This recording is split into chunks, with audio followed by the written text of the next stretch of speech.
St. John next, which we've never talked about him before on Nope. this.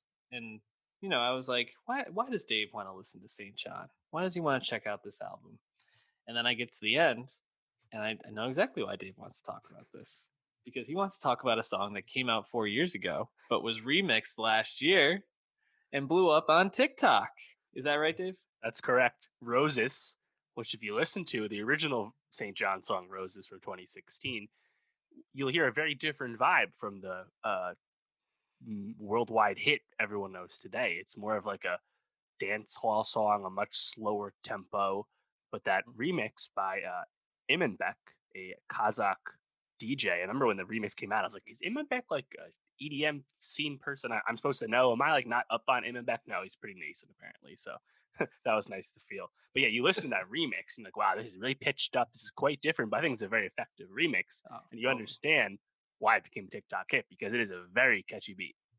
Yes. Great. Perfect for TikTok, just with that drop in general around the chorus.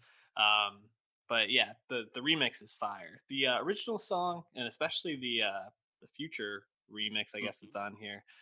No bueno. And I think that's the thing, Dave, is to get to that last song, I had to listen to about 37 other minutes of music on this from St. John. And I'm wondering, was this a pleasurable 37 minutes before the remix for you? Yeah, I think it's pretty middling. Like, and the reason I wanted to listen to this album is because it's not the first St. John album. He's 34. He's been working in the industry, albeit with a low profile, for a while. And I wanted to see, like, will this album like do somewhat well for him? Because TikTok does not often drive success to the artist so much as drive success to the individual song, and the song almost becomes removed from the artist and becomes owned by TikTok in a certain sense. You can look at this with a lot of recent TikTok hits where the trickle down isn't actually what you'd expect all the time when it comes to the music. And I want to see, like, does St. John, like, does he stick to what he's been doing? Does he try and change up and follow that remix blueprint and try and chase more success?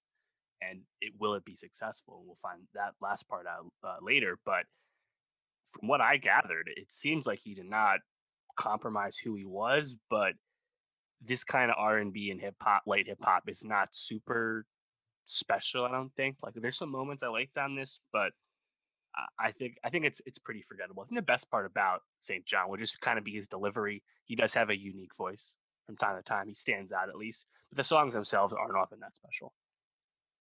I think if anything, you can definitely see his profile has risen for sure. Mm-hmm. I mean, you look at the features on "While the World Is Burning," and the first quarter of the album feels like a strict St. John album, and then it starts to kind of go in a bunch of different directions. You got Lil Uzi on this, A Boogie, Da Baby, Kanye, Jid. Like, there's a lot of Kalani. At the near the end, you have a lot of big name people on this album, which is usually a pretty good sign. Getting the co-sign from these people in some sense, or at least wanting to be associated with him.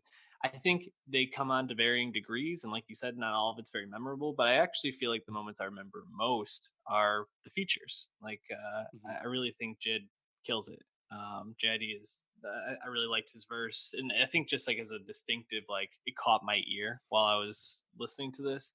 I thought the song with Lil Uzi, "High School Reunion Prom," was pretty good. Effective, and it sounds really like whimsical and cool. I don't know. I thought that one was great, and I even liked Kalani.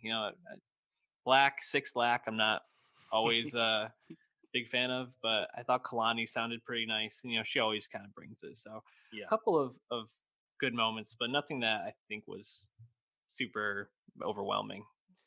Yeah. High School Reunion Prom definitely stood out to me. I think that's probably his best performance, St. John's.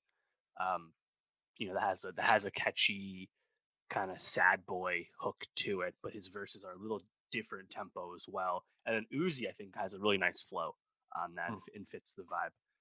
Apparently St. John actually does have a relationship with Kanye. This wasn't just like a mailed in feature from him. I would not be surprised to see St. John on a future Kanye project, to be honest, as like, the muse of the week for Kanye at the time, for whatever that will be worth by the time that happens. So, Right. uh, although I do have to say, if that turns out to be the case, we really did like 070 this year. So, That's right. if you can get that 070 bump, or at least that creative inspiration, maybe that'll work out. Any last thoughts about St. John before we move on? Mm, I want to see how these sales do. I want, like, does TikTok drive a big week for him? I mean, St. John still, just really off of Roses, is a top 100 artist on Spotify right now in terms of monthly listeners. Will that translate to album sales? TBD.